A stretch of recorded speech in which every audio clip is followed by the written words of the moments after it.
de ne pas répondre aux avocats, même si c'est son droit, mais le fait également de refuser le test ADN, entre autres yoo xam ne am na ci bañ a woo ñenn ñi nga xamante ne jàpp na ne moom dañ leen waroon woo te dégluwu leen du moom moo aboutir aujourd'hui ba mu dem ci buntu chambre criminelle. waaw ñu war ko jugé wu. d'emblée damay wax ni le dossier là c'est la guerre entre épicurien et hédoniste. Maintenant qui est épicurien, qui est hédoniste, je donne ma langue au chat.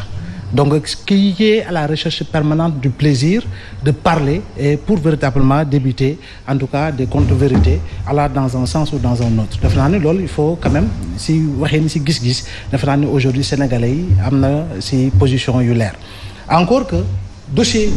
dossier politico-judiciaire, bogis, Sénégalais, citoyen, bu muntu doon ak ku muntu doon am na droit wax si encore une fois am na droit wax si quel que soit le dossier et la nature du dossier à caractère yow quelle que soit la nature du dossier Sénégal am na si droit wax surtout nag les dossiers à caractère politico-judiciaire. Je rappelle que le procès de Mamadou Dia, Valdiodio Ndiaye, Joseph Mbaye, Ibrahima Sarr et tant d'autres ba yegsi si procès wu Abdoulaye Wade dans le cadre de l'assassinat de Maître Babacar Seye en 1993 ba yegsi si procès wu Barthélémy Diaz si procès wu si emprisonnement Modibo Diop emprisonnement wu Bayla Wane dans le cadre de la LONASE tous les Sénégalais ku si nekk di nga joxe sa opinion encore une fois ce n'est pas à l'autre ou à un autre de ne pas dire que Sénégalais bi ak Sénégalais bi amuñu droit jox seen opinion parce que la justice est rendue justement au nom du peuple sénégalais. Bien sûr. De ce point de vue. Et pour cela également la ñuy wax que le temps de la justice n'est pas le temps des hommes. Loolu le temps de la justice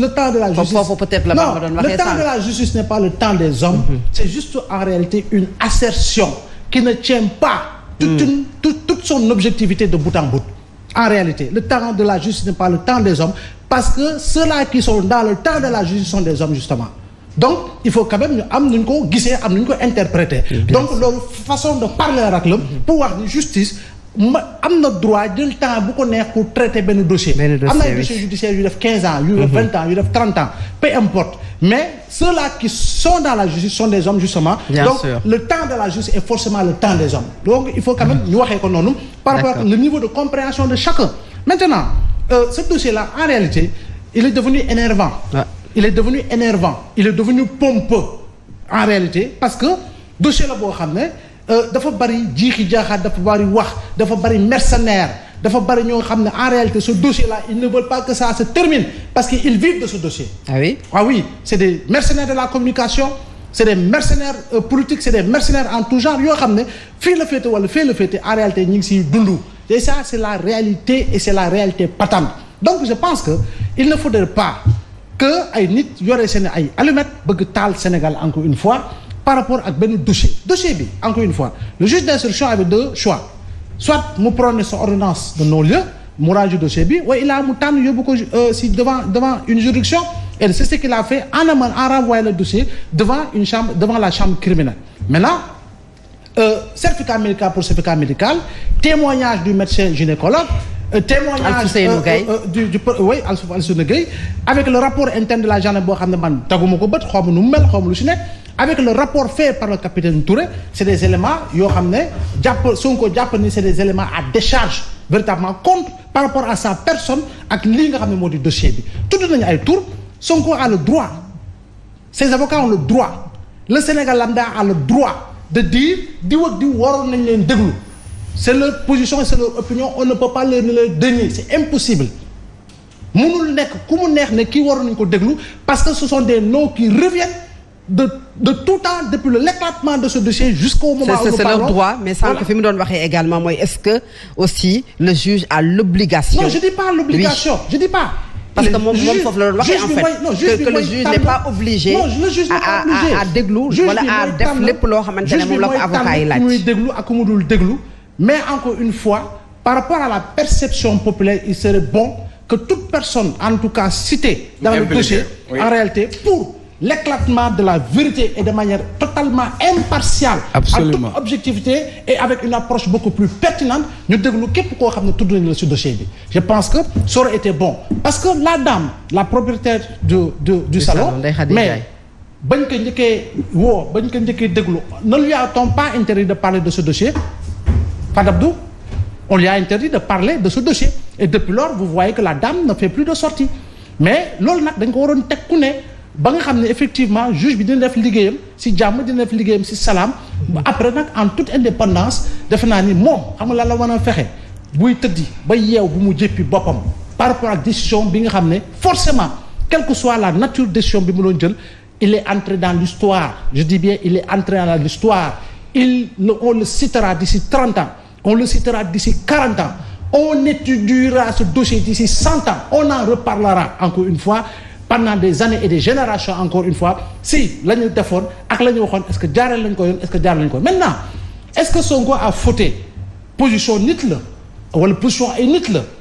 si luñ ko laaj mu bañ a tontu tax mu pousser juge bi déedéet je ne dis pas que c'est à cause de cela juge bi mooy xool élément matériel yu ko doy mu ne dama koy yóbbu si yoon wala boog damay prononcer ordonnance de non-lieu donc de ce point de vue-là la chose la plus essentielle ce n'est pas encore une fois de miser sur un test ADN parce que moom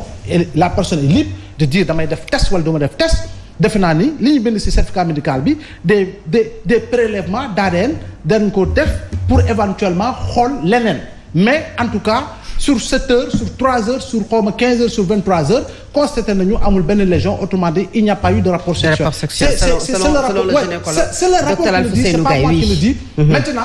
est-ce que le rapport aura suffi? Je pense que en réalité il faudra quand même ñu appesantir aussi parce que Cheikh Omar et moi Bamba et moi Saliou Seye et moi nous sommes également en sursis par rapport ak li nga xam ne mooy loi ni ñu koy tëggee encore une fois Fadab ni ñu koy tëggee surtout relativement au viol nañ koy tëggee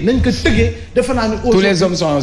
sont en sursis ce n'est pas véritablement être contre les femmes ce n'est pas être antiféministe mais il faudrait quand même que l'on puisse aller dans le sens de pouvoir en tout cas xool naka la ñuy defee concertation yu yaatu par rapport ak li nga xam ne noonu la ñuy bindee loi maintenant fi may tëjee rek fi may daanale mooy encore une fois il appartiendra à la justice bu gars yi demee procès ki accusé andi ay preuves formelles par rapport ak li nga xam ne mooy accusation bi mais comme ni ko gars yi di waxee procès moral non il s'agit d'un procès pour viol et menace de mort. Alors, il appartiendra à la personne accusatrice d'apporter les preuves matérielles justement. Très bien Abdoulaye. Et l'autre véritablement. D'accord Abdoulaye. Alors beaucoup de manipulations depuis le début de cette affaire. Saliou ginnaaw bi ñu la nuyoo ba noppi de part et d'autre yamul foofu aujourd'hui encore bi nga xam ne yóbbu nañ mbir yi ci kanamu chambre criminelle conférence de presse boo xamante ni leaderu Pastef def na ko leeral yebbiwaat wax li nga xam ne moom la gisee dossier bi Maître El Hadji Diouf également de son côté conférence de presse boo xam ne mi ngi koy amal et démb gis nañu ci info yi déjà moom muy crier victoire jàpp ne Adji Sarr aura droit à un procès public loolu noonu yëpp ban noo ko jàngatee. bon di nuyu téléspectateurs yi ak internautes yi rek nuyu sama dëkk nuyu waa Touba nuyu njiitu réew mi àddina bi yëpp ñi ñuy seetaan. fi nga xamante ni si foofu laay tàmbalee ci wax ji rek mooy chacun parmi eux est dans son rôle kenn ku nekk ci ñoom ma ngay def la nga xam ni moom la war a def muy maître El Hadji Diouf bi nga xamante ni si dafa jàppoon ni kiliyaanam dafa war a am li nga xamante ni si mooy ëttub layoo bu ñu ko yóbbu ngir ñu atte ko ma nga ca la ko war. ki nga xamante ni si mooy Ousmane Sonko moom président Ousmane Sonko ñu gàcc ko ay tuuma tey jii mu génnaat wax ak sénégalais yi mu ngi ci li ko war. parce que keneen ku mu doonoon ci bi jamono bi nga xamante ni si yëkkati nañ tuuma yi teg ko ci sa ndodd doo dellu ji ci sa kër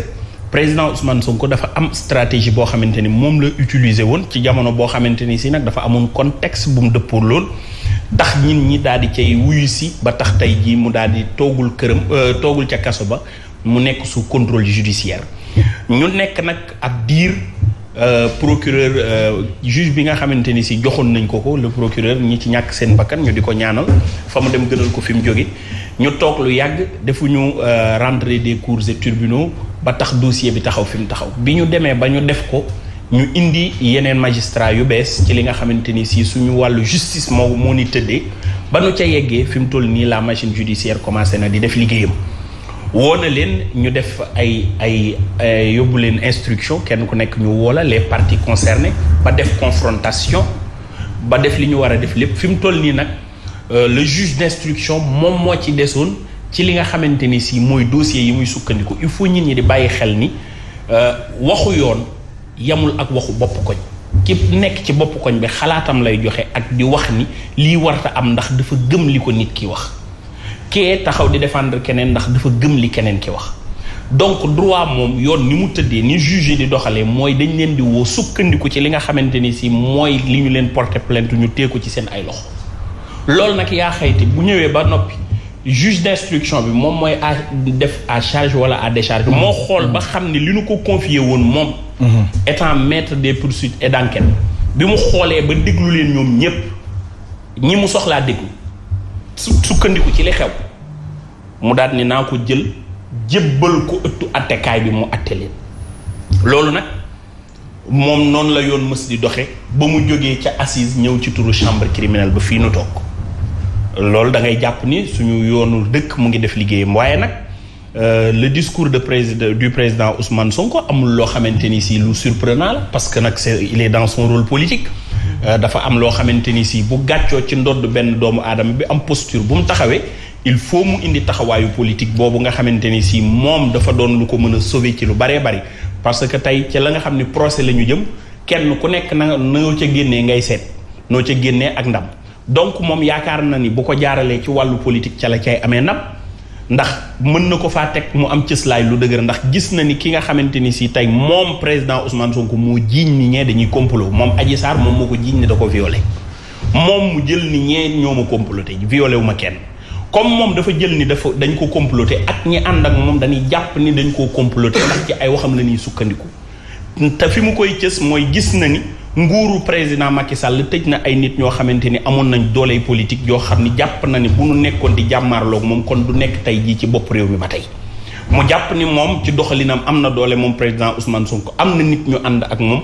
am na effervescence boo xamante ni mu ngi koy am autour de sa personne kon élection yii di ñëw bu ca bokkee day jël ndam li ndax daf koy wax ci biir kàddoom danaan jàpp naa ni fukki weer ak ñett moo ci des ngir ñu dem ay élection te bu ma ca demee damay doon président de la république indi na ko sax nee na jàpp na ni moom bu ñu ko tëjul sax bu élection yi amee bu nekkee ci biti ñoom duñ ci am ndam kon loolu mooy li mu gëm et théorie boobu noonu lay défendre beneen aspect bi nga xamante ni si moom la ñu mës di réclamer toute personne qui est légaliste mooy tey nit bu daal di yëkkatee kartanam ni man awma kartanu fajal sama bopp dañu ma tooñ daal di bind yóbbu ci kanam yoon dañuy bëgg yoon atte ko kon nag foofu la yëf yi tegu dañuy jàpp ni la justice est en train de faire son travail et ñu xool fu wànneen di mujj ak ay gëtam et espérons que le droit sera dit et rien que le droit pour le bien du peuple. Alors vous espérez que le droit sera dit langage waa mbedd nag bu jëm seeraas xam nga ko c'est-à-dire bisu tabaski jot ñu xëcc benn xar tër rendi xëccaat beneen xar tër